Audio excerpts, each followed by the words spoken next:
Namaste, everyone. Jai Shriman Narayana. It is absolutely wonderful to be here with you, and it's great to see that there's almost a full house here, which is absolutely wonderful in every way. As people know, we started this ISDS Women's Channel quite some time ago. Someone can correct me, but maybe 2 years ago, more or less, something like that. And I think it's been quite a success. I know that we have people from quite literally throughout the world, as I can see. We have people here from India, people from Europe, certainly all throughout the United States, from Latin America, South America, etc. So many people have joined us, and again, thank you for being here. Before we begin with questions and answers, I just want to say a few very quick things. People today have it rough. That's putting it lightly, and that's something I've been aware of all of my life.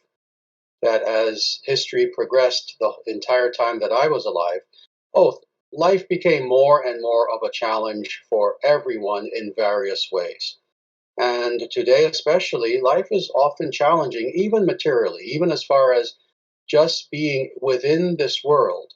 And then to be within this world as a spiritual being, of course, has its own challenges. Because what it means to be spiritual today in 2023, 24, 25, in recent years, is that what we are doing is going against the primary current of society.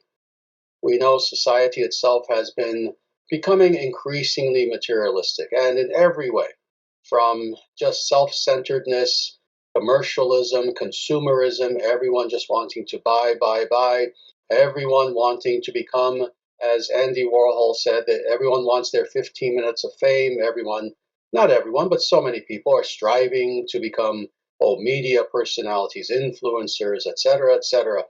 What we've seen is that life has become more materialistic, more hedonistic, etc. Well, to be even a truly spiritual person given such an environment is itself a challenge. It's an uphill struggle. It's like climbing a mountain. But at the same time, of course, as spiritual people, we understand that that is also part of the process. Indeed, if we didn't have these challenges, then we would not have a basis for growth. It is challenge that serves as the fuel for growth. So this is true generally for anyone trying to truly be spiritual in such a materialistic age. But then again, depending on what sector of society, for lack of a better term, that you fall into, well, then there are extra challenges. There are special challenges. Men today have enormous challenges that I've spoken about quite a few times with different Q&As, with different standalone talks that I've done, interviews. But then women also have their challenges as well, and they are no less significant, actually, than what men are facing. And this is why I am always very impatient with materialistic ideologies that try to pit men against women, women against men. And the truth of the matter is, such ideologies are certainly anti-Vedic. That's why we are truthfully, and I'll just state this bluntly, we are not feminists. We are opposed to feminism. Why? Because feminism as it exists now, and it's gone through several different waves. At first, it was quite innocent. Oh, please allow us to vote. It went from, something that was quite innocent to now feminism being in the hands of especially the most radical ideologues, truly a man-hating ideology. And so we're opposed to feminism on the one hand. On the other hand, oh no, men are not innocent either. Now in recent days, and I've studied this extremely extensively, we have something called MGTOW. In fact, even MGTOW is kind of slightly passé. It's gone a little bit beyond that. But truthfully, this ideology is itself dying. But this idea of men going their own way. And again, I've studied this very extensively. If any of you have, basically, it's the very mirror opposite of what I just said about radical feminism. Women are evil. Women just want to take from you. You can't trust any women. Just stay away from them. Stay away from them. So that's why it's called literally men going their own way, MGTOW. This also is a truly short-sighted and materialist ideology. What both of these ideologies are, in actuality, are unconscious reactions to the fact that, indeed, normal, and good and healthy relationships between men and women in the past at least 100 years have broken down to the point where we now have society as it is today, where even establishing a good and healthy relationship is extremely difficult. And it truly was not as difficult, 50, 60, 100 years ago. There were always challenges. You see, as I make these broad statements, I always acknowledge that no, things were not perfect 50 years ago, 100 years ago. But compared to today, oh my Lord, today, of course, things are very difficult, including having even healthy relationships. So both of these phenomena, that is feminism and the MGTOW, or let's say the radical men's movement, blaming women for everything, both of these ideologies arose from the fact that people are simply unhappy with the fact that indeed it has become very confusing what it means to be a true man, what it means to be a true woman, etc. And what Sanatana Dharma has to offer is indeed what I feel is the perfect compromise in this. And it's not really a compromise. It's not like within Sanatana Dharma, we saw what's happening today and we decided to make something up as a compromise. No, what that quote unquote compromise is what we have always believed within Sanatana Dharma, going back to the very beginning of time. And that is that on the one hand, we acknowledge the natural differences that are there psychophysiologically, in every way, temperamentally, energetically. We understand the differences that are there between the genders. On the one hand, we don't try to pretend that men and women are exactly the same in every way. No, that's not true. Men and women have their own concerns, their own ways of being. Indeed, there is a dharma of women, there is a dharma of men. For women, it's called Stri Dharma, S-T-R-I Dharma. Stri simply means woman, the Dharma of women. And so there is such a thing historically within Sanatana Dharma. And we recognize that while these differences are there on the one hand, on the other hand, these differences are to be brought together harmoniously in such a way that men and women can not only get along, you see, today, to even hope that men and women can slightly get along without berating each other, without anger, without fighting with each other. No, much more than that. The idea of men and women in Sanatana Dharma is that they will work together beautifully and harmoniously. And that is men acknowledging and relishing in the fact and taking strength from the fact of women's essential attributes and vice versa. That when a truly good woman meets a truly good man, and good meaning in the Vedic sense, meaning in every sense, then what should happen is that they work cooperatively, peacefully, happily, lovingly, in such a way that the two of them together have created something new, something beautiful. That is the result of their harmony. So that's the idea. That is the ideal. Again, it's not to say that even 400 years ago that the ideal was always met by individuals or by couples. Again, there have always been problems. I've even said this, that even in the future, when we have the golden age that will come about, no, it's not going to be a time of absolute perfection for all beings. There will still be some challenges, there will still be problems. The only difference being really that with a golden age or a good age, society itself is geared in such a way as to help bring about the most positive outcomes in people's lives. Right now, we have the opposite of that. We have a society that is almost at war with the people's happiness. Well, in a golden society, we have a society in which every institution is geared toward maximizing the happiness and the growth of people within society. So that's the idea.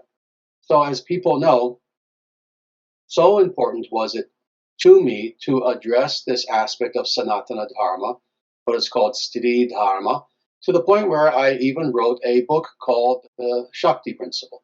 And I know that you've gone through that book several times here. Within Sanatana Dharma, Sanatana Dharma itself is, and I've studied all the world's religions, all the major ones, minor ones. There is no religion of significance that honors women and the goddess as much as Sanatana Dharma. And the reason why that's the case is because we understand these terms, again, not as anachronisms, not in modern terms of feminism. Oh, I am the goddess and I must become empowered and blah, blah, blah. No, not in modern terms. Rather, we understand what is the nature of the feminine in truly significant, essential terms, as far as what is meant by that term, the feminine, essentially, within its very essence. So that means quite literally metaphysically and ontologically. And what we understand is that indeed Shakti itself, that is the feminine aspect of reality, is something that is inseparable from Shaktiman, that is the masculine aspect. And the reason why this is the case is because no, it doesn't start from the bottom and go up. You see, this is the difference between, let's say, a New Age feminist approach to the idea of goddesses. They start from rock bottom. They start from women in the world today and the false ideology of feminism, and then try to work their way up, where, oh, yes, the so called goddesses just exist to serve women today in their materialistic pursuit. No, we understand this the other way around, not anthropomorphic, but theomorphic. That is, that the feminine aspect of reality starts literally from God.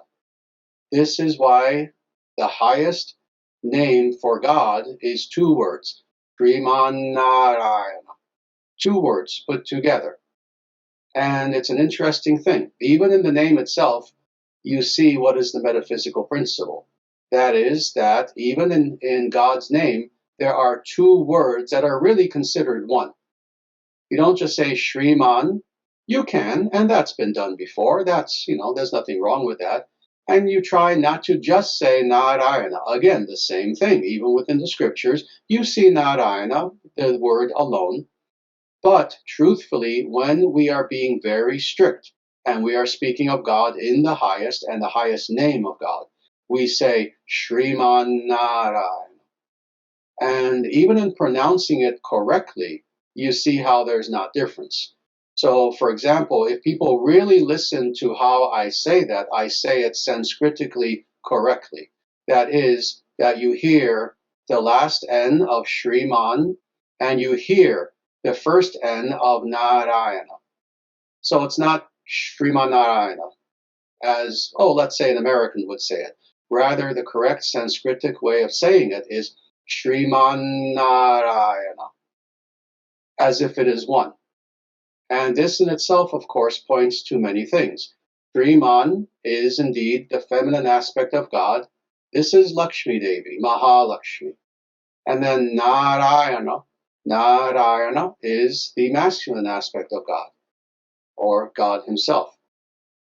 So thus, together, we understand that the feminine and the masculine, just as I was saying before, even about people today trying to bring about this harmony, well, what are we doing? We are replicating that natural harmony, that originating harmony that is there within God and within God's very being. And that is within God. God is Shriman Narayana. So thus, what do we understand by this term? What we understand is that God is the divine masculine and the divine feminine, and that they are inseparable. They are not the same. They are not the same. We see the distinction, and yet they are inseparable and in perfect harmony. So, thus, in our own lives, this is why we are to try to replicate this, not imitate it, not pretend that, again, like New Age feminists, oh, I am Lakshmi. No, no, no, that's silly. We're not Lakshmi, we're not Narayana, but we are to attempt to replicate this principle in our lives. So this is why, if you are male, then of course you try to replicate that divine masculinity within you. If you're female, then again, you try to replicate that divine femininity within you. And this is why it has been said again and again, anyone born Hindu, they know this, they've heard this. all their lives. So it's to the point where it's literally common knowledge within contemporary Sanatana Dharma, but it's also in the scriptures that every woman upon the face of the earth is, in a way, a replication of Lakshmi Devi. Now, it's nice to say that, but what does that mean? That means every man should treat her as such, and vice versa. Every woman should treat their man as a mini replication of Narayana. And again, not that he is Narayana, but they are to be treated as the manifestation of that masculinity, that pure masculinity that is there before them. This is why we honor women in Sanatana Dharma more than in any other religion on the face of the earth. And I will just end by saying this because, again, this is something that I've known and contemplated for decades and decades and decades. You know, when it comes to the Abrahamic religions, they traditionally, and I have to say this, do not have women religious leaders. Traditionally. So what does that mean? Well, someone could point to today and say, well, but wait a minute, I've heard there are female rabbis today. I've heard there are female pastors today. Well, that's today. That's actually something that's only come about in the last roughly 50 to 100 years. Previous to that, there literally was no such thing. Within Christianity, there were no actual women religious leaders. Oh, there were nuns, but they were not considered leaders. And within Judaism did not exist until recently. In Islam, to this very day, there is no such thing as a woman imam. And when I say there is no such thing, I mean there is not one anywhere within Islam, in any Islamic nation or outside of the Islamic nations. So it's very unfortunate that women have had very little opportunity, again, in Islam, zero opportunity, to be leaders, to be actual leaders within those religions. In Sanatana Dharma, on the other hand, we have always had women leaders. That's why for every term, whatever the term is, for a leader within Sanatana Dharma, there's also a female term. So I've said this before, and it's in the Shakti principle. We know that there are swamis.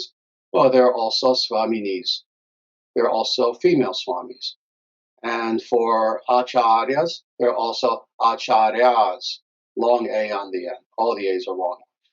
There have been female acharyas. There have been female rishis. There are yogis. There are yoginis. Female yogis. And on and on and on and on. And this is true to this day. And that's why also, even within the ISDS, and this has been true since the very beginning, there is no bar to women becoming spiritual teachers and leaders within our organization and our movement. This is why the ISDS is one of only, to my knowledge, and my knowledge is pretty extensive on this, one of only two Hindu, let's say, organizations upon the face of the earth that gives Brahmana threads to women. The other being the Arya Samaj. And the Arya Samaj only gives Brahmana threads to Indian women. To my knowledge, they have not given threads to anyone outside of India. And the Arya Samaj is very, very new. They're only about 150 years old. But otherwise, we give Brahmana threads, initiation and threads to women within the ISDS. And it is to recognize this, that spiritually speaking, women can aspire to whatever teaching position that men can. And with that, I would like to open the floor, see if there are any questions. Acharyaji, would you say that wisdom is a feminine trait, or could you mention some traits that you think of as feminine? Yes, wisdom is definitely a feminine trait. As far as the traits, yes. I mean, we could give a list, and many of them are very, very intuitive. None of them are shocking. But yes, wisdom is certainly considered to be a feminine trait to the point where in pretty much every ancient spiritual culture that is dharmic in nature, we see that wisdom is itself personified in the form of a woman, in the form of a goddess. In Sanatana Dharma itself, of course, this would be Saraswati Devi. Saraswati Devi is considered to be the personification of wisdom, of knowledge, of beauty, of the arts, of civilization itself. Because all these things that I just mentioned are the foundation of civilization. Also, we see that within Greek religion, Roman religion, Egyptian religion, etc. I'm not going to give a long list of all of these goddesses because in some cases we know who they are, otherwise we can look them up. Wisdom tends to be personified in the form of a goddess. Interestingly, to the point in which even in ultra Orthodox Christianity, and especially the older layers of Christianity, what we see is that wisdom is personified as Sophia.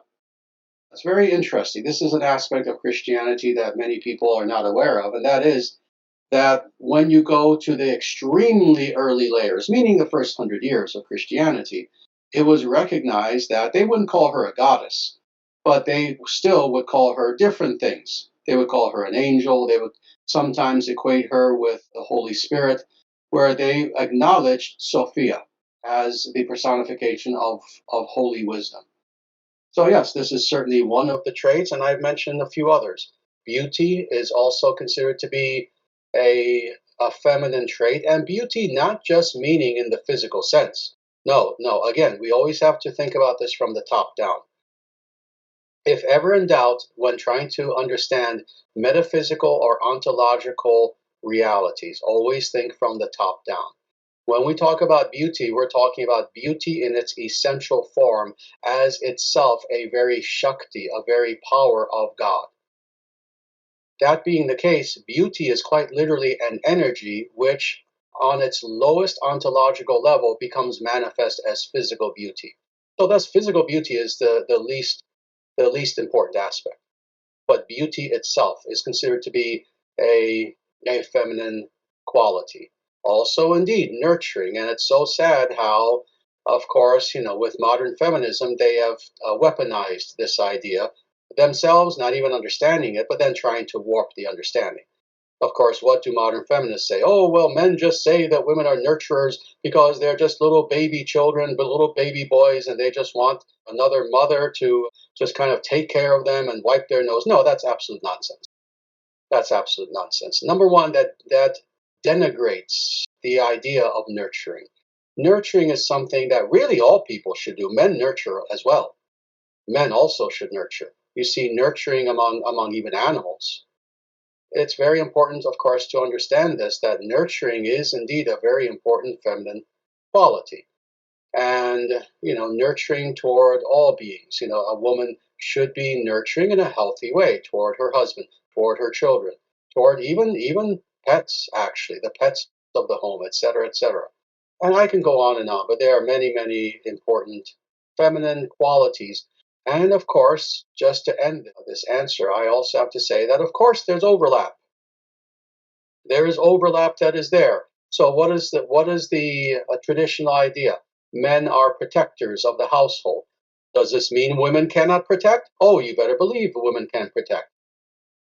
Of course, women can protect. If a woman's child, for example, is at threat, a good woman will go out of her way and do anything and everything to protect her child, to protect innocence, etc. So it's not that there isn't overlap with these qualities. Of course there is. But some of these qualities do pertain more to women, more to men, and that's always been the case. So it has to be recognized. Prairie Sun says, hence the mama bear instinct. Absolutely. So again, this is why when we talk about these qualities, it's not that they are exclusive to a specific gender. Again, men can and should be nurturing. Women should be protectors. But again, one gender versus the other tends to have those qualities inherent to their very gender. So Can I that's ask it. you? Can I ask you a related question? Yes, absolutely. I was Thank you. I just was thinking about how justice is often portrayed as a woman. I don't know if that's just Western societies, but do you see that as feminine at all? Yes, actually, interestingly, justice is feminine, and that's true again for all the ancient societies. The reason why this is the case, for example, in America and much of Europe in modernity. So, of course, to this day, if you go to a courthouse, especially if it's a somewhat older building, meaning made 50, 60, 70 years ago, something like that, yes, you will see this portrayal of justice. And of course, it's a woman who's dressed in a very traditional sort of flowing robes. She has either her eyes blindfolded or something akin to that. She's holding a sword, she's holding a scale. The reason why that's even the case in modern architecture and iconography is because they are replicating the ancients. And that's something that you can look into very easily as far as the history of art. Yes, in ancient times, most cultures saw justice itself as feminine. Now, interestingly, they saw justice as feminine, but they saw punishment as masculine. Punishment meaning in any sense. Punishment meaning not just in that overt sense, but in the sense of taking justice into action legally. That's seen as masculine. So it's interesting where, again, you have this harmony that is there and has to be there. The reason why justice is feminine is because, again, justice is not just the mechanics of justice that you would think of. Oh, the court system, indeed, punishment itself, all of these things, bringing a person to justice or arresting them, bringing them to the court to begin with. No, that's not what's meant by justice in this greater sense. Again, it is a metaphysical principle of doing that which is right and enforcing that which is right as a principle. The principle is feminine. But then taking out that justice, actually having that justice in action, so especially in the form of punishment, that is considered to be masculine. The word for punishment is danda, and that's considered to be masculine. So I hope that answers the question. And I see wonderfully, Thank you. very happy about this. My pleasure. I see about 200 questions in the chat, so I'm going to turn to the chat. But the first question that I see here is, my humble obeisances, Sri Acharyaji. I heard from a devotee of ISKCON that woman is weak, which is why she is given protection at every stage of life, so they avoid being exploited. However, goddesses like Kali, and I could actually add, and like Durga and so many goddesses, represent the strength of feminine energy. Is it possible for this strength to coexist with inherent weakness? In today's society, which is not Vedic, I find myself as the only daughter in my family and wish to offer protection to my mother and myself. Does this desire go against my nature and make it artificial? Related to it, how can we balance our feminine energy with the masculine energy so we can develop our full potential even without the protection of a man? Very good. Excellent, truly excellent question, actually. And let me answer this systematically. I'll go through all the various aspects of what you ask here. First of all, let me speak about ISKCON. So ISKCON, as people know, ISKCON was the organization that was founded in 1966 by Srila Prabhupada. And when Prabhupada was here, ISKCON was mostly a pure organization. I have to say mostly because, of course, he had 5,000 disciples, and human beings are human beings. When Prabhupada was here, ISKCON devotees, for the most part, tried their best to be their best. After Prabhupada left the planet, unfortunately, ISKCON went into decline in every way, including in much of their understanding. So this is something that you hear repeatedly. Indeed, I know Tulasi Devi can also be a witness to what I'm saying, because I know you used to go to an ISKCON temple in Houston when you lived there. And Yes. yes, and you told me personally some pretty terrible things that you heard. That, oh yes, women are inferior, women are unintelligent, women have to just know their place, etc., etc., to the point where it almost sounds like Abrahamism. Now I'm going to have a little pause. To the point where it almost sounds like Abrahamism, something you would hear from, let's say, a truly fanatical, maybe fundamentalist Christian or something like that. Well, these ideas indeed are not supported by Sanatana Dharma, and they are particular to ISKCON. Again, what is the actual Vedic standard? I explained it a short time ago. That is, we recognize differences, but we also recognize the strengths in both genders, and they harmonize with each other. So, indeed, this idea that women are weak, no, Sanatana Dharma and the ISDS have the understanding that women are and should cultivate strength. And again, strength as women.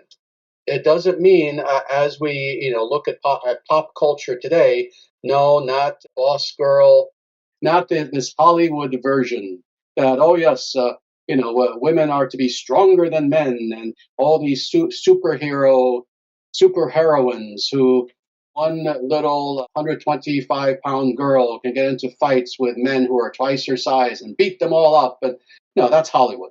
That has a demonic agenda to it, actually. But no, women are meant to be strong. And this is something that I've said all of my life, but also that the Vedic scriptures themselves indeed uphold. Again, the Shakti principle talks about a little bit of this. Women are meant to be strong. And you use some good examples here, or one good example, Kali, there's also Durga. There are many goddesses who indeed are strength personified. And oh, why is this the case? How can it be the case that, as present day ISKCON says, oh, women are weak and ineffectual, and all that they can do is, just hope that a man will protect them, and otherwise there's nothing that they can do of any value in this world. You see that on the one hand with ISKCON, but then on the other hand, the Vedic scriptures give a very different story, where indeed, yes, there are many very inspirational goddesses who you look at them, you look at Durga, for example, and she has multiple arms, each and every one of which is carrying a weapon. So indeed, now to get to the rest of what you ask here. No, again, as I said a short time ago, and it's interesting I said this and now I see your question. Women also are meant to be protective. They are meant to protect the innocent. They are meant to protect their children. They're meant to protect anyone around them who they need to protect. There's nothing wrong about this. There's nothing artificial about this. Indeed, the very fact that women, under the right circumstances, will automatically have that impulse just arise from within them shows that it is natural. Again, find a mother and try to threaten their baby, try to threaten their child, and you will see that they cannot even control themselves. It comes so naturally from them that, yes, that mama bear instinct, they will protect their child, but for that matter, they will protect that which is theirs. They will protect their own. So there's nothing wrong with this. And you ask, oh, if you have this feeling, this desire, is it something artificial? I think I've answered that. No, no. All human beings should feel protective toward the innocent and toward those who are around them who need protection. So, and the last thing you say is, how can we balance our feminine energy with the masculine energy so that we develop our full potential even without the protection of a man? Let me say this. And this is true for the other way around also. So let me say that first. That what I'm about to say fits for men who also once in a while need to access their feminine energy. And that is this, that we are to do this completely naturally. So in other words, again, this is why unnatural messages from Hollywood, they have to be rejected because they ask us to go against our own nature. Now, let me explain what I mean by we are to do this naturally. If you are a woman, you are to cultivate your feminine essence. That you are to overtly cultivate. If you are a man, you are to cultivate your masculine essence. Again, you are to just naturally cultivate that. However, when those times in your life arise where, and this is where the natural comes in, naturally the opposite qualities are necessary and arise within you. So again, to use this example, the mama bear, when a situation arises and now you feel very protective, you are to naturally allow that to occur. This is what it means to, as a woman, also honor that masculine energy within you. So again, feminism and Hollywood would tell women to force that to come to the surface. Force that to come to the surface. No. When it arises naturally, you do not suppress it. This is what Sanatana Dharma says. Again, the same with men. A man can be as masculine in a healthy way as possible. Again, not Hollywood masculine, not, oh, I want my man cave, blah, blah, blah, blah. No. Very healthy masculine man. When a situation occurs that now he has a child, he has a baby that's just born, that nurturing aspect of him, really a feminine aspect, now wants to come out. He must allow that freely to come out and not be afraid to allow that to come to the fore. And he should be able to pick up that baby gently in his arms and love that baby and take care of that baby and look at that baby with love in his eyes. And of course, there are a thousand other examples that I can give. But this is what it comes down to. If you're a woman, cultivate the feminine. If you're a man, cultivate the masculine. However, when the opposite naturally arises without any artificiality, acknowledge it, honor it, and allow it to come to the surface. And that's what we do. It must be natural. So I hope that answers your question. The next question is, how submitting should a wife really be to her husband? Should important decisions only be made by the husband? Is something like talking against on the part of the wife harmful to the relationship? Excellent question. And let me answer this. This is several questions. Again, let me talk about the foundation of what is even meant by submission.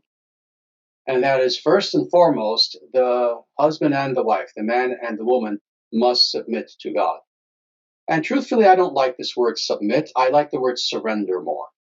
Surrender is a much better term because when you hear the word submit, indeed, again, not to pick on anything, but the word Islam, after 9/11, they began lying and saying that the word Islam means peace. No, there was always the same understanding for 1400 years before 9/11. The word Islam in Arabic means submit, it means submission. You submit, you do Islam to Allah, you submit to Allah.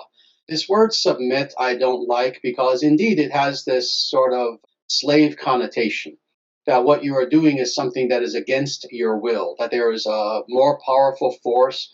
It may be benevolent, it may be malevolent, but in any case, you're submitting, you're giving yourself to it and just hoping that it's going to be merciful. We don't like that term. Rather, we use the actual Sanskrit term, which is surrender. And the truth of the matter is, both parties, that is the entire family really, should be surrendered to God first and foremost. But now, talking about the dynamic within the family, there is naturally a surrender that takes part on the part of both man and woman. Interestingly, man surrenders to his wife as much as woman surrenders to her husband on the one hand. But this is a spiritual principle. Again, this is if you have two people who are meant to be together, who are harmonizing their energies, their concerns, etc., in a perfect way. But even with that, actually, indeed, it is the idea that the man is the leader of the family. Again, this is not just some male chauvinist sort of misogyny, blah, blah, blah. No, this was the common understanding up until only recent generations. And even then, first only in the West, then it began to spread to the rest of the world. And it's not a matter of submitting, it's a matter of, yes, there has to be a leader in any given situation. If you have a grouping of individuals, one has to lead. The reason why one has to be the leader, this is the ideal in a perfect circumstance. Not for egotistical reasons, but because even organizationally, if you have three people and there isn't one of them more in charge than the other two, then that grouping will not be as cohesive and as effective. That's it. It's that simple. So, that being the case, when you have this grouping known as the family, certainly one person must be in charge. And given the masculine traits, given the traits, I should say, of what is the masculine energy, that falls upon the man. That's simply the way it always has been. That was doubted for a few very brief generations within the Kali Yuga. That is going to be the understanding again within our lifetime. All that being said, yes, the man should lead. At the same time, however, this idea that, again, sadly, we find this kind of in ISKCON. I don't want to keep going back to ISKCON and how they kind of followed up this understanding. Let me just say this in general so that people understand this whole ISKCON thing. After Prabhupada left the planet, ISKCON became increasingly Abrahamized. That's how we are to understand that and what happened to ISKCON. But again, this idea of pure and absolute submission. Whatever the husband says, oh, that's it. If the husband says we're all going to jump off a cliff, the woman has to shut up, the children have to shut up, you jump off the cliff, holding hands with the husband, etc., etc. This idea is monstrous. No, rather the idea is that, oh yes, the woman should allow the man to take the lead.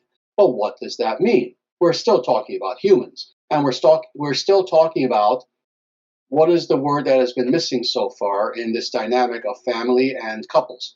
Love.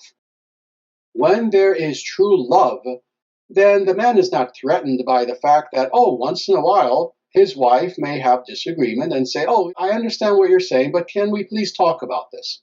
The man should be able to sit down with his wife and talk to her. And even though he said, oh, yes, this is the direction I believe we should go into, still he should have the humility to understand that he's imperfect, even in a perfect society, where let's say there are going to be millions and millions and millions of Vedic families. Each individual is different, each family is different. It's not that everyone is perfect. Indeed, some people will still be quite imperfect. With that understanding, yes, there should always be open discussion about important things. So it's not a dictatorship. It is rather like any social unit, it is the understanding that there is a leader. But does having a leader mean that the leader has to be a dictator? No, we know that's not the case. In the same way, this is true for family. The husband does not have to be a dictator, he does have to be a leader. But no, there should always be discussions that occur. You say something here about is something like talking against on the part of the wife harmful to the relationship? If by talking against, you mean what we've been saying, that is that, oh, there might be disagreement, no, there's nothing wrong about that. If you mean by talking against that the wife literally kind of turns against her husband and starts bad mouthing him behind his back, that should never happen. And on both parts. The wife should never speak badly about the husband behind his back. Again, if it's a true relationship, a healthy relationship, and if they're truly meant to be together, and vice versa. No, they should be a cohesive unit. On the contrary, they need to have each other's backs. And yes, they should never do something where they're gossiping. The woman is gossiping against her husband, the man is gossiping against his wife. That should never occur in any way. So I hope that answers the question. Good. Here's another nice question, and it is Namaste Sri Acharyaji. My question is, what should we do right after waking up in the morning? How should we begin our days as spiritual people? Very nice. Well, let me tell you, and again, this will be slightly different from what a lot of spiritual organizations will say, only because with the ISDS, again, we're different in that we uphold the highest principles on the one hand, but on the other hand, we are very realistic about where and when we are living. So yes, some people would say, "Oh yes, yes, yes." You wake up at 3:30 in the morning, and the first thing you do is go to Mangala Arati at 4:15 in the morning, etc., etc. Very few people who have real lives can do that today. So let me give you a very bare minimum map for how your day should look. First of all, indeed, upon waking up, it's actually good to have breakfast first, a light breakfast if you can. And the other reason why is because, you need energy to then do the other things that you're going to do. Just try to have a light breakfast, not something that's going to be so heavy that it'll put you back to sleep. Then after that, you can do what you need to get ready. If you do the opposite, that's fine too. In other words, if you take shower first, you brush your teeth, go to the bathroom, and then you have breakfast, that is good as well. Again, that's actually even a little bit better. Then after that, after you've gotten dressed, etc., the ideal is that that is then the time to do your spiritual sadhana. Once you're all clean, once you have a little bit of breakfast in you, then you do your sadhana. And then after that, you do whatever your duties are. If you indeed have a job, you need to go to work. If you are a student, you need to go to classes. If you stay at home, let's say you're a stay-at-home mom. Oh, that's perfectly fine, but then you do your duties. If you have children, now let me talk about this. If you have children, then of course, if your children tend to wake up at the same time that you do, then of course that is a double duty. It's a duty to yourself and to your children. So indeed, as you're taking care of yourself, you would also take care of your children. As you're having breakfast, you make sure your children have breakfast. If they are old enough, then as you're doing your sadhana, you should have your children doing your sadhana with you as well. Obviously, if they're babies or if they're extremely young, a 2-year-old cannot do meditation. A 2-year-old generally can't sit down and do meditation. But if they're a little bit older, then certainly that's the case. And that is what the mornings at least should look like. All right, let me answer this question. It is said that women naturally want to look beautiful, and Krishna appreciates beauty as well. However, maybe only the gopis can possess this nature without becoming attached to it. The anxiety surrounding the desire to look beautiful or related qualities as our natural attachments, how can we free ourselves from this bodily concept? How can we embrace our natural qualities and use them in service to Krishna? Should we work against the nature they describe? Excellent question. And let me talk about this. I actually answered this once or twice in the past, and I'm going to give you the same answer because it's the Vedic answer on this. Anything can give us attachment. Owning a pencil can give you attachment, and I'm quite serious.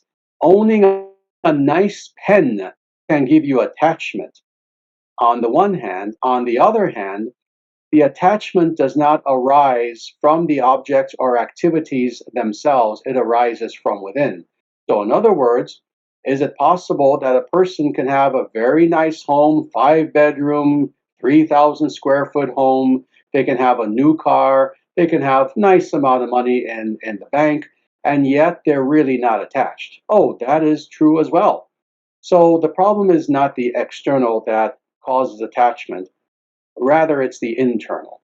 So, with that understanding, you mentioned the gopis here, and or say, oh, maybe it's only the gopis who can make themselves beautiful and not have attachment. Oh, that is certainly true about the gopis on the one hand. But on the other hand, yes, with the gopis, they make themselves as beautiful as possible. They do it in seva, they do it as service to Krishna. But the truth of the matter is, so can human beings. It's not just that only the gopis can do this. Throughout the history of Sanatana Dharma, and again, by extension, you see this in later, let me put it this way, later ancient cultures. So again, the ancient Greeks, the ancient Egyptians, ancient China, and on and on and on. What you see is that beauty was always appreciated, and that means even in the form of how you look. And more, not just women, but men as well. Men also didn't necessarily wear makeup, but they tried to make themselves look beautiful. Again, you look at depictions of men and women going back 3,000, 4,000 years. The men tried to dress beautifully. The men actually wore jewelry. They wore necklaces, in some cases even earrings. They wore beautiful turbans, etc., etc. They would groom themselves extremely well. So this idea that what it means to be spiritual is that you look like a slob, no, I've tried to eradicate this misunderstanding on the part of people.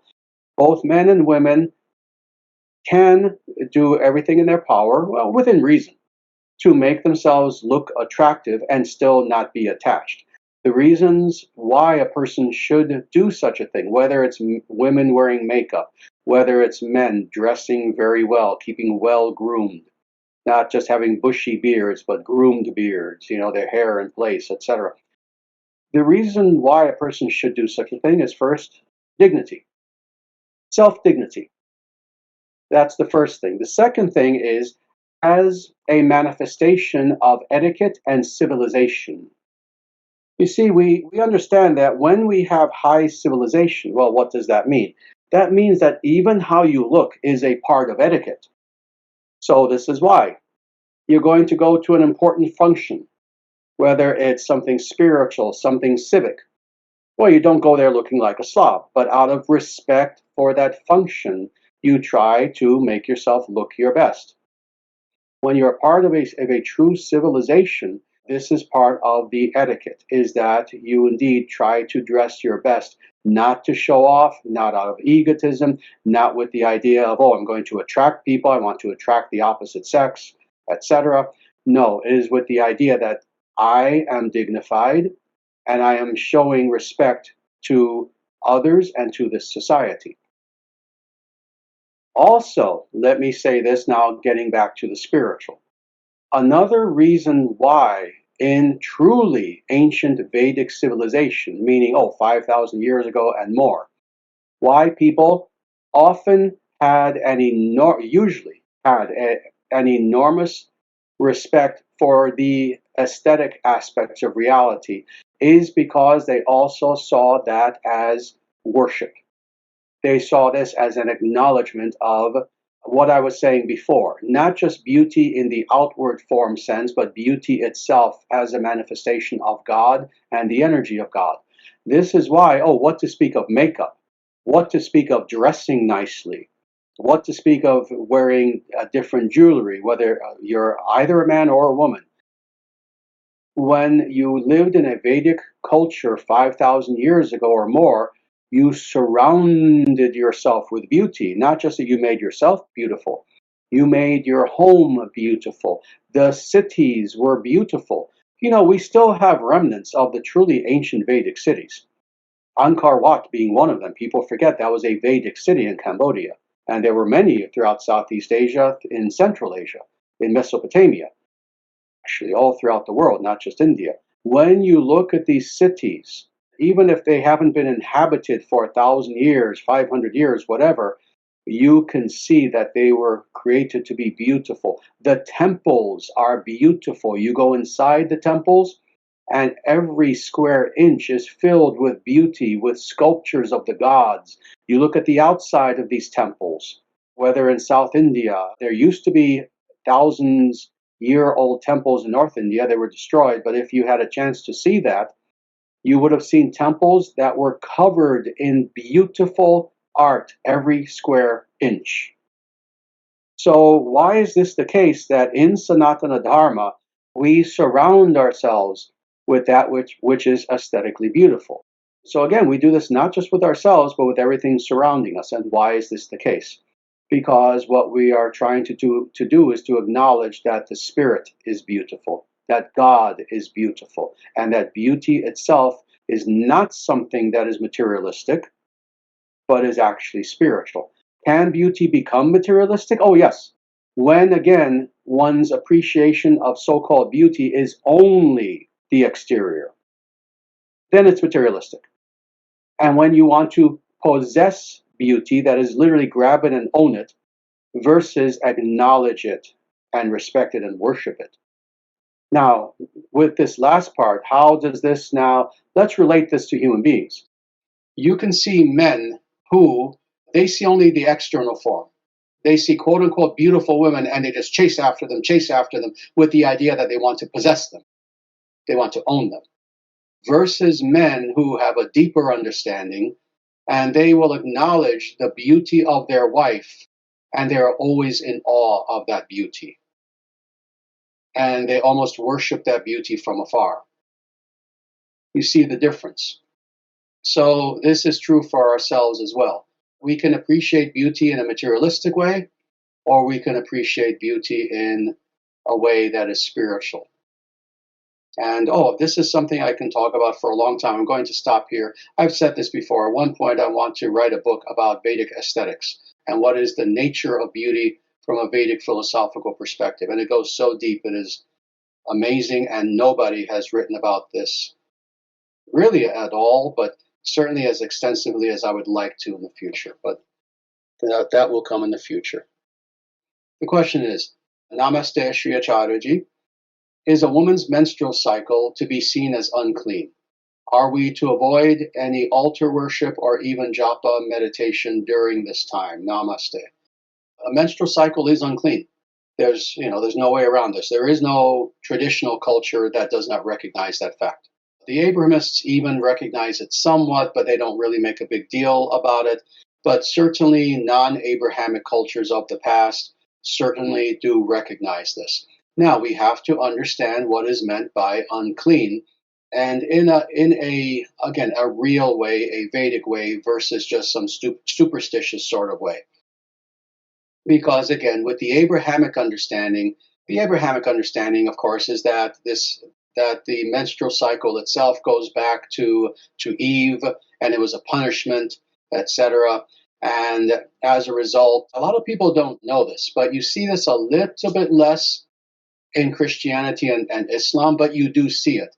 But you especially see it in Judaism, where indeed, oh, it is considered to be unclean, and they even have certain rituals that center around what a woman should do during that time, etc., etc.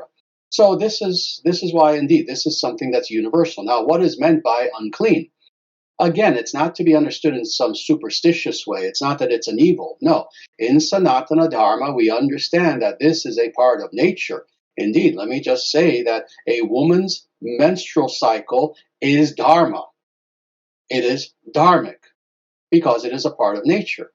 When we speak about Dharma, it doesn't mean just all of the finer principles and virtues and ethics and understanding of metaphysics.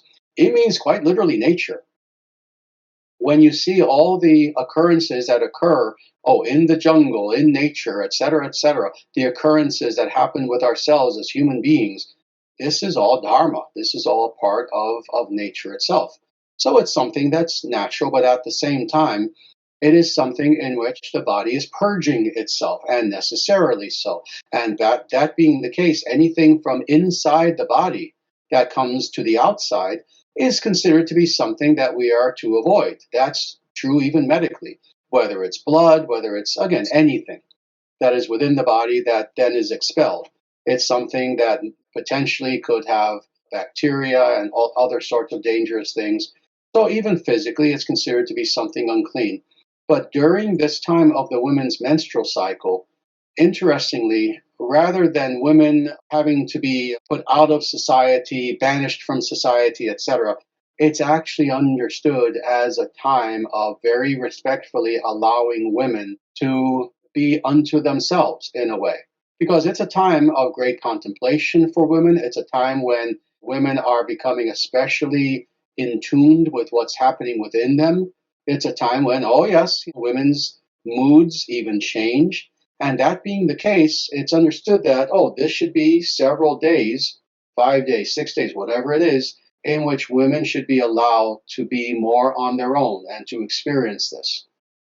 And then when that's over, then again, women can just resume their normal activity. So during this time period, yes, women should be allowed to take it a little bit easier, to not have to do as much work, etc., etc. The husband should help out around the house more, etc. And indeed, in Sanatana Dharma, there's nothing wrong with the husband helping around the house. Again, in Abrahamic cultures, the idea traditionally of a man even washing a dish, oh, he's demasculating himself. That's nonsense. No, men can cook, men can do all these things. To answer these last questions, should a woman avoid altar worship, japa meditation, etc.? A woman has to be especially careful during this time of handling anything that is too sacred, and specifically the murtis. As far as japa meditation, sadhana must never be stopped. There's a difference between doing sadhana versus specifically handling anything that is sacred. And what that means is handling the murti specifically. So even if a woman is a brahmana, that is, if a woman is engaging in worship of the murti, etc., she should not handle the murti. Now, can she still do puja? Let me answer that very specifically. If she is part of a couple or a family that does puja regularly, during that time, if necessary, then the husband or someone else should do the puja. Sadhana-wise, sadhana does not stop no matter what. So indeed, when it comes to japa meditation especially, oh, that has to continue no matter what. There has to be japa meditation, there has to be sadhana. Again, the whole idea of women being forced into the workplace. Oh, this is something that's occurred in the last 60, 70 years, something like that. Really, the big impetus started around World War II, when, of course, we started having women working in factories to quote unquote support the war effort, etc. And then it just increased from there to the point where even women who are mothers of 3 children often will have a full time job. That's too far. That's something that's been forced. The next question is, in my work, I have a lot to do with children and their parents, and therefore also with their stories. I find it difficult to keep my boundaries and take a lot of issues home with me and carry other people's problems around in my head, to the extent that it can even disturb my meditation. How can I learn to set healthy boundaries better? Very good. All right, this is truly a good question. And indeed, this is a problem that many people have who their profession consists of working with people and people who indeed have problems. People who, oh, this can be the case with nurses, this can be the case with social workers, this can be the case with therapists, this can be the case with indeed anyone who works with a variety of people, men, women, children, etc., etc. And as far as what to do with such a thing, indeed, you do need to have a boundary. First of all, this is the first thing to understand, because many people in such positions, especially initially, sometimes they have difficulty even understanding that a boundary should be there.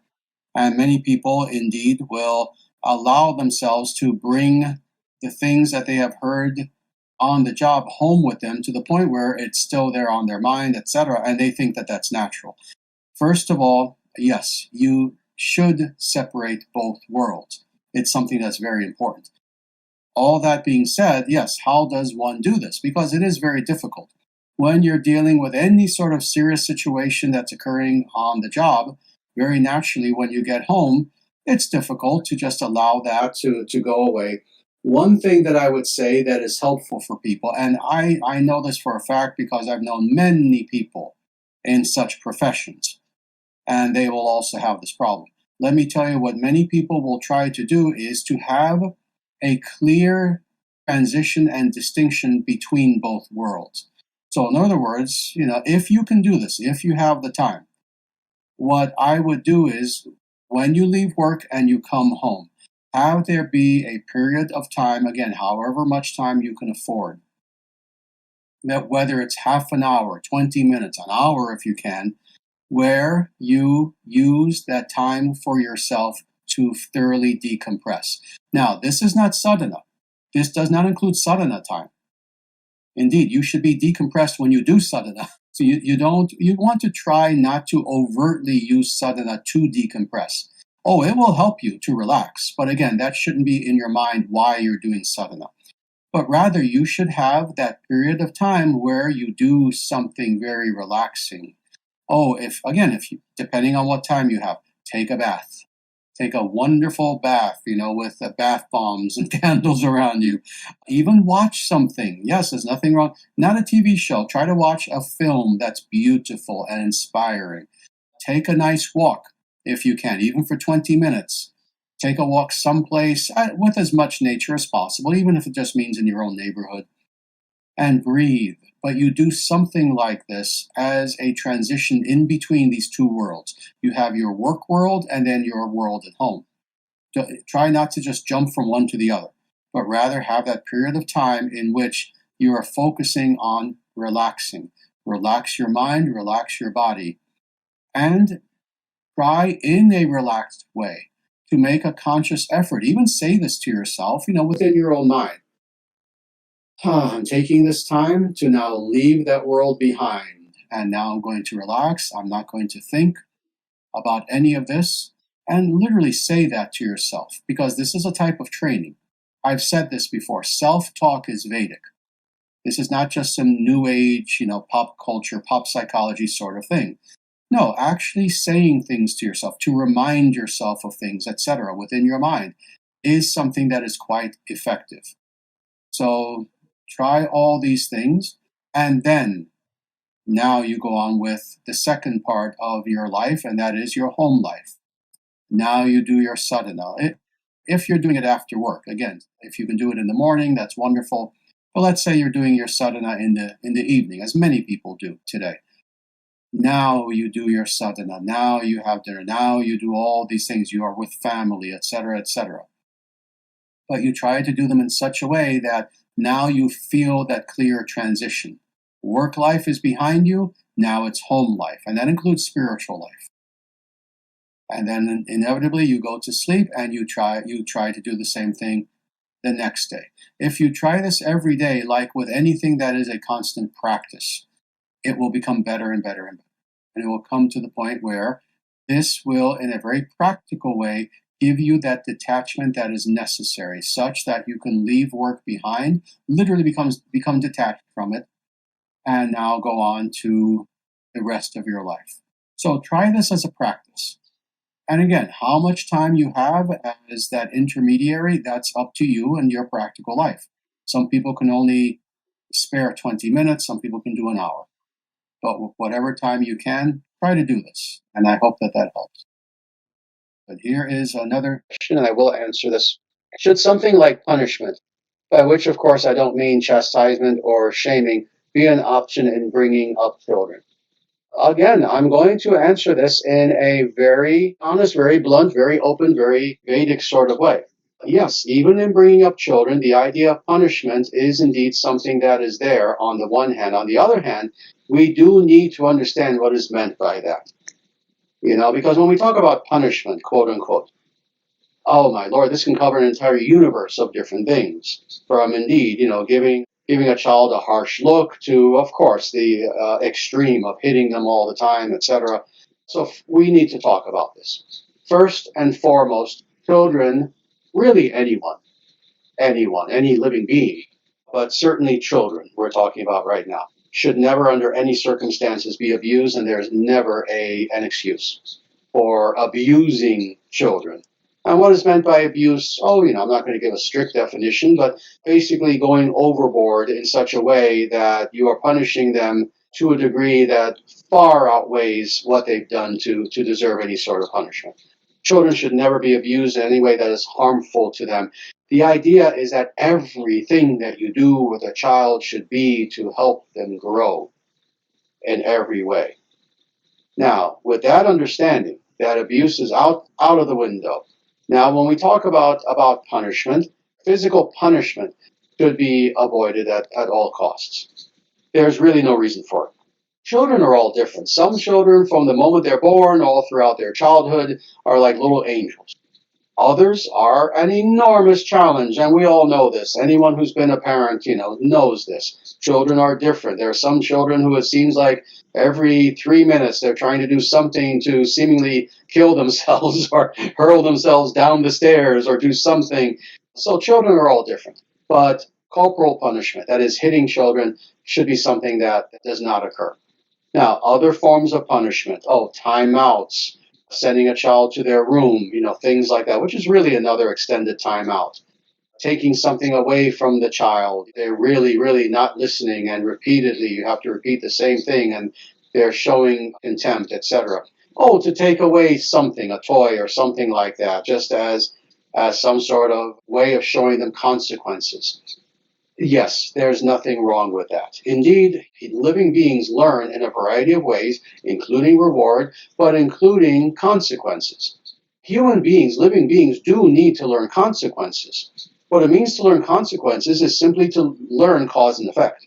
Everything from, if I decide to take my hand and put it into an open flame, cause and effect, there will be consequences. I will be in pain and it will not feel good. Well, it is actually a healthy thing to teach a child natural consequences. That, yes, I'm a child, I'm whatever, 5 years old. Eventually, I'm going to be 20 years old and living in the world. I need to learn that there are consequences. I cannot just always have my own way. I cannot be disrespectful. I cannot steal from others, etc., etc. A child needs to learn these things. Well, how do you do this? You teach them consequences even when they are a child. And again, in the ways that I've said, in ways that don't involve physical punishment, that's to be avoided as much as is possible. But to teach consequences, so I guess you could call those punishments, yes, that is something that will actually help the child. This is what we have to always be thinking of. as a parent, as a mother or a father. Oh, I have a child before me now. That child is 2 years old, 5 years old, 12 years old, 15 years old. My goal with my child should be this. Two things, really. Of course, number one, that God is in the center of that child's life. That's a given. Again, the spiritual is always first.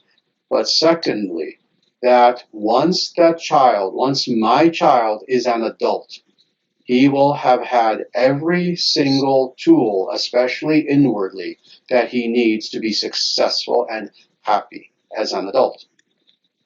So this is how we are to think at all times, whether we're helping our child in a positive way, whether we have to punish our child and show them consequences. That should always be foremost in what we're thinking. Acharyaji, I had received a question from one of the women that I think you may have missed my comment up above. Is that okay if I ask it right now? Absolutely, that would be great. And yes, I know you were having some technical difficulties. I didn't see it at all, so yeah, please ask. That's okay.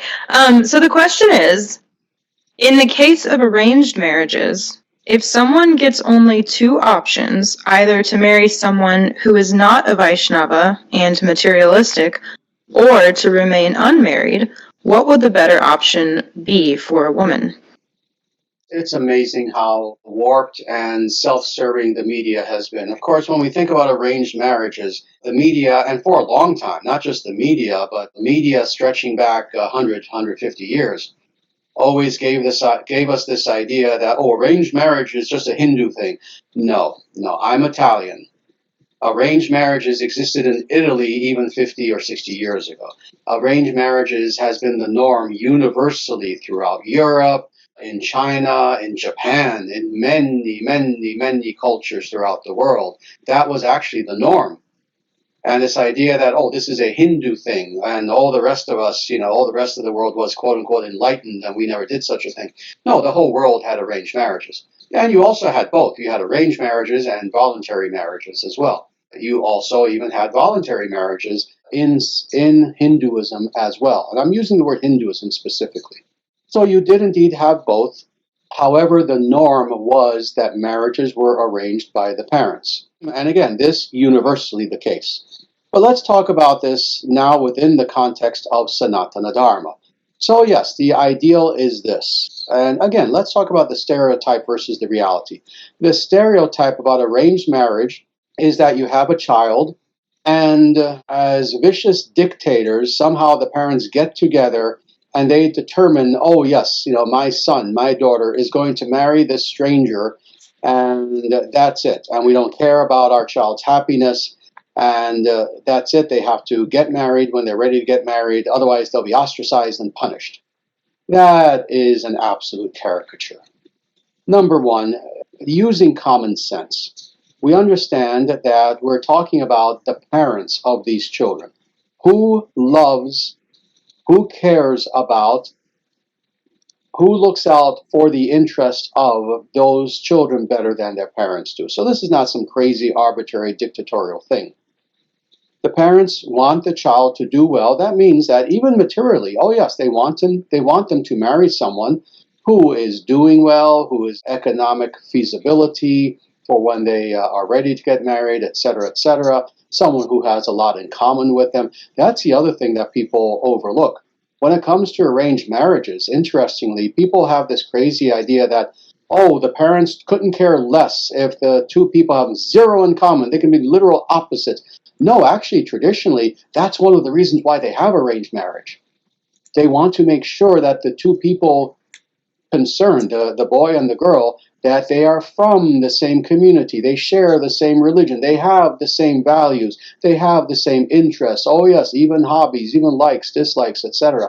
Oh, I can talk about this for a long time. This is why statistically, people who got married because of arranged marriages tend to stay together long term and have more loving relationships than most modern marriages. That's just the research. That's what the research has shown. So all that being said, now to get to this specific question, because when it comes to traditional arranged marriages in Vedic times, again, There were many concerns that were involved, and what am I going to say? What was the primary concern? It was indeed spiritual. If we're talking about truly Vedic times, i.e., 5,000, 10,000, 20,000, a million years ago, we're talking about people, parents who themselves were highly spiritual people. They understood what it meant to be spiritual. They understood what it meant to be a devotee, a bhakta. They understood what it meant to be a Vaishnava. So they certainly did look out for the spiritual interests of their children as well when it came to marriage. So the idea that they themselves, being serious devotees of Krishna, and they themselves doing puja every single day and meditation every single day in their household and raising, let's say, their daughter to be the same way, the idea that now they're going to marry their daughter off to some atheist, that would never happen. That would never happen. They themselves would delay their daughter's marriage and look for someone who was as spiritual as she was. So this was also traditionally what occurred. It's not just as it is today. And let me just say this again bluntly, because I know Indian Hindu culture better than 99.999% of Indian Hindus. I'm sorry to say that so starkly, but people who have spoken to me about contemporary Indian Hindu culture, they're always shocked at how much I know. Today, of course, when it comes to so-called arranged marriages, they're terrible. People, like everyone else throughout the world, sadly, India also became very materialistic. So today, many arranged marriages are done, again, purely for economic and caste reasons. That's it. Oh, you are in a so-called Brahmin family. We're going to marry you to another Brahmin. Oh, wait, this boy, he eats meat, he gets drunk every day, he doesn't care about the religion whatsoever. Oh, it doesn't matter. He's Brahmin caste, you're Brahmin caste, that's all that matters. That would not have occurred 5,000 years ago. That would not have occurred, again, when Sanatana Dharma was strong. Oh, they would look at the Varna, but then they would also say, well, this person may be of the Brahmin Varna, but he's not a Brahmin. So forget this. We're not going to marry our daughter off to this person. Today, sadly, it doesn't matter. Oh, does he have a good bank account? That's all we care about. So yes, things have become very materialistic today when it comes to arranged marriages within the Indian Hindu community, and that needs to be fixed. The proper understanding needs to be restored. Now, all that being said, if it is indeed the case that parents are not trying to create an arranged marriage in the traditional Vedic way, as I said, that they're also looking out for the spiritual interests of their daughter, then in that case, as individuals, as spiritual individuals, that daughter needs to take care of herself. In other words, spirituality is first and foremost. And this has to be handled very delicately.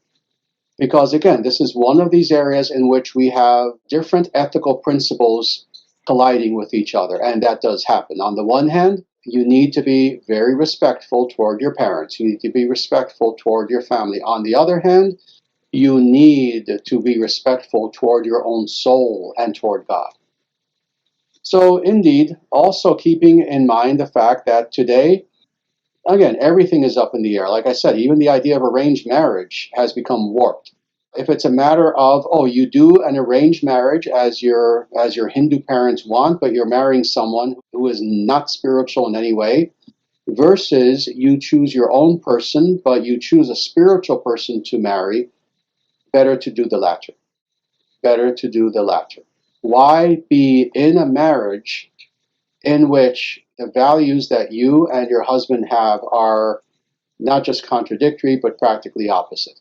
That's not going to lead to happiness on your part, on your husband's part, and most importantly, on the part of your children. Imagine the confusion of your children that you're trying to do puja with your children each day and to read to them from Srimad Bhagavatam, and your husband is sitting at the kitchen table just drinking his gin and just staring at you as you're doing that. That would be horrible, horrible situation to be in. So this is what I would say. Better to choose your own husband and have it be someone who, in every way, including spiritually, you're compatible with. So I hope that answers the question. Let me answer this next question that is in sequence. How can we embody qualities represented by goddesses like Parvati, such as devotion, power, and asceticism? Specifically regarding asceticism, how as women can we practice it in the Kali Yuga, considering the context of the Kali Yuga? And we need to do this, and that is separate a New Age understanding of spirituality versus what is real, what is a traditional understanding. So I even mentioned this before, that, and I know because I did the research, before I wrote the Shakti Principle. I actually wrote that when I was in graduate school, so a long time ago. So I actually did a nice amount of research for that book. The New Age idea, as I mentioned before, is that, these goddesses, they don't really exist in any way. They're archetypes. They just exist as concepts within our own mind.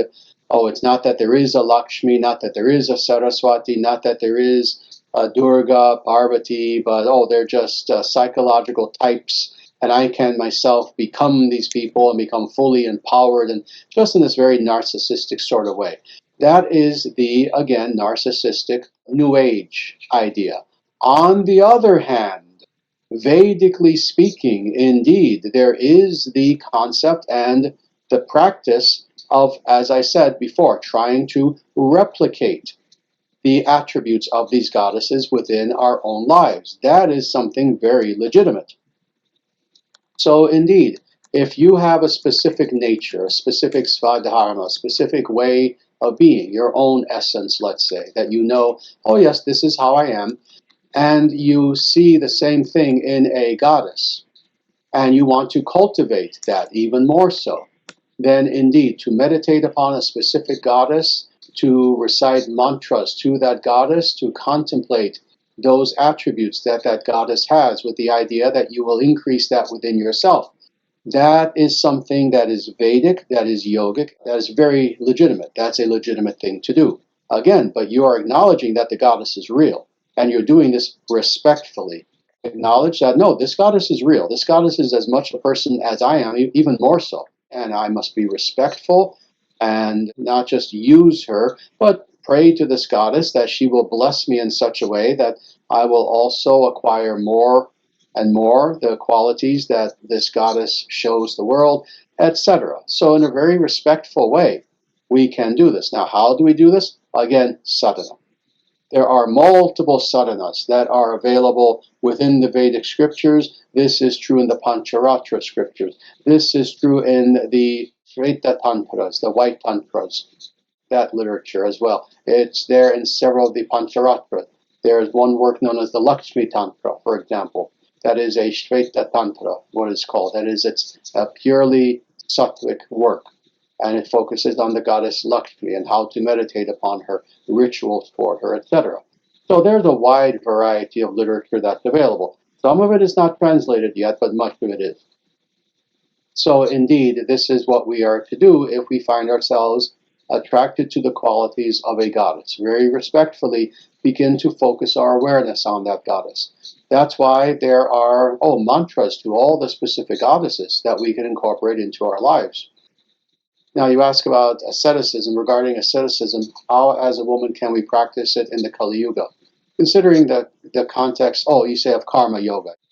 Very nice. The way that we, and this is true for men and women, what I'm about to say, the way that we can incorporate an idea of asceticism in the Kali Yuga is to do so, A, in a healthy way, and I'll explain what I mean by that in a short time.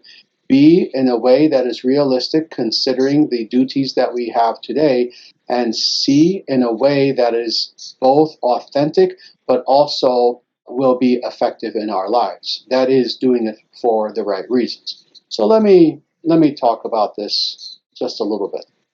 First of all, doing it in a healthy way means that with all asceticism, what do we mean by asceticism?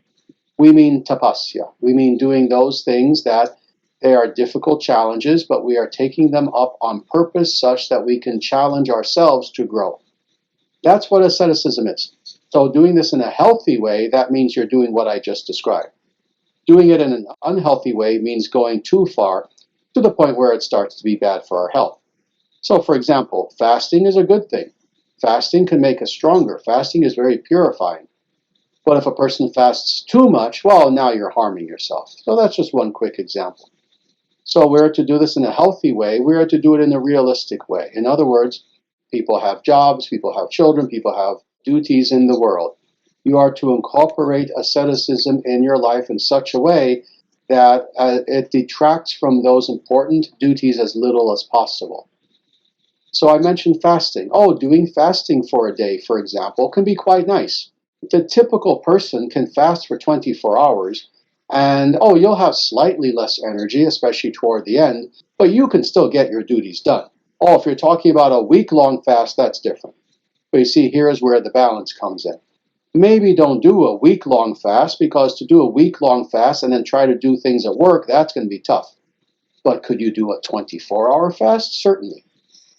So in this way, you incorporate various austerities. I've given this example many, many, many times, how when I lived in Madison, Wisconsin, I lived in an apartment that was on the 9th floor of a tall building. It was a beautiful apartment, actually. I really liked it very much, but it was on the 9th floor.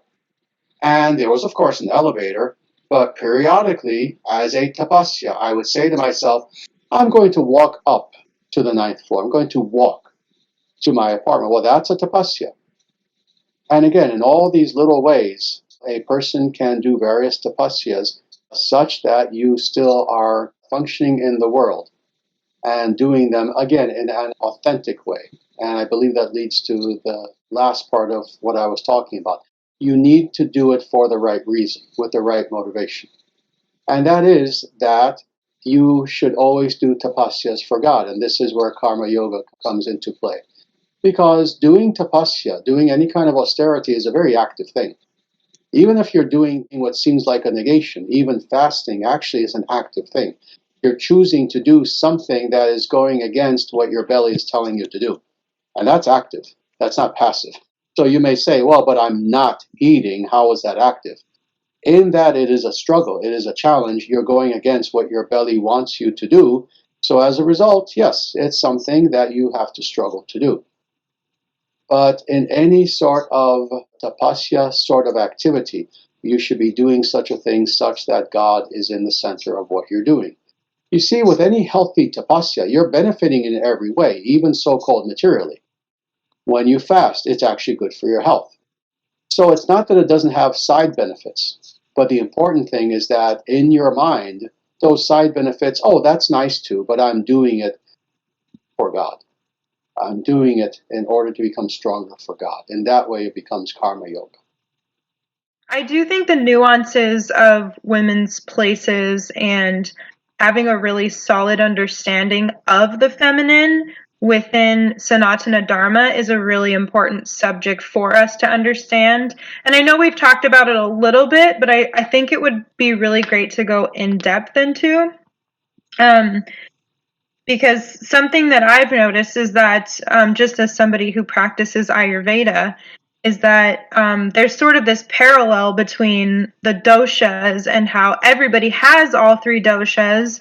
It's just that everybody has them in varying degrees. And I think similarly that exists for masculinity and femininity, and how every human being, male and female, do have both feminine and masculine aspects, but they're just all to varying degrees, and how it's, you know, it's sort of like a thumbprint or a fingerprint to each person, and how just the expression of those energies within each person comes out in accordance with their true nature or karmic natures. And so I wanted to throw that out there as a potential I guess subject for you to cover if other people are interested in that. I think I'm interested in that. But I also think it's just important for us to have that solid understanding as we go forward, making the ISDS, you know, the spearhead of traditionalism and just in the world. So I hope that wasn't too much. But thank you for letting me get that out. Indeed, I have seen this phenomenon as well, as you know, as others know. that yes, people today, generally speaking, they are rejecting all of the excesses of modernity. They are rejecting materialism, scientism, feminism, Marxism, all of these ideas that came about post Enlightenment that we consider, that many modern people just consider to be normal. And they're not. And people are rejecting them, and they are trying in the multiple millions to go back to more traditional ways of being. And this is true in many religions. This is true in Christianity. This is true among so called pagans, followers of pre Christian European religion. This is true among Buddhists. This is true among now, because of the ISDS, among many followers of Sanatana Dharma as well. And what we've seen is that there is indeed a lot of overlap. The people who are spearheading this, especially in Western culture, meaning specifically North America, they tend to be Christians. So yes, you'll see YouTube channels, you'll see people on X, you'll see everything on social media where you have Christian women talking about, oh yes, leading a traditional lifestyle, and yes, I was earning six figures as a executive of a company, but now I'm married, I'm a stay-at-home mom, and I am ecstatic. I have 3 children, etc. And now let me show you a beautiful recipe to create this wonderful, wonderful pie or something. Yeah, you see a lot of content like that. And there is a lot of overlap, despite the fact that these people, theologically, we have some major disagreements with them. We're not Christians. But when it comes to a lot of issues as far as an understanding of traditional lifestyle versus the craziness of modernity, yeah, we're in agreement on many things. And let me just say this and leave it at this until next time we get together. This is one of many reasons why this ISDS women's channel is something that is crucial. I see this as the seeds of what will come in the future. We need our own channels. We need our own articles. We need our own websites. We need our own X accounts in which many of the people who are here now and many of the women who will be here in the future can begin to convey what it means to be a happy, wonderful woman in this world, but at the same time be Vedic. We need this. We need our women to start their own channels everywhere and begin to do the same. And that means everything from seemingly trivial. It's not. But, oh, a cooking channel. Oh, how do we create beautiful vegetarian recipes? You see, we're not Christians, not carnivore recipes. No, how do we create beautiful, delicious, nutritious, easy to cook foods? Everything from that to more philosophical, critiquing modern culture, to, yes, tips about, oh, how to have a happy life as a woman, as a Vedic woman, a spiritual woman. I am hoping that in the future, people will begin, that is, the people who are here now and who will come in the future, they'll begin to branch out on their own, and they themselves will start doing this and getting the message out. It can't just be fundamentalist Christian women doing this. And again, not to criticize them, we have a lot in common, actually. I've seen some of these people's content, and it's extremely good. It's extremely good. It's just theologically, we're in two different places. So I hope that answers the question. And with that, everyone, I ask you to please take very good care of yourselves in every way. We're in a transition right now in America and consequently throughout the world. Take very good care of yourselves. Remain safe. Remain at peace. May Sriman Narayana bless you in every way. Jaya Sriman Narayana.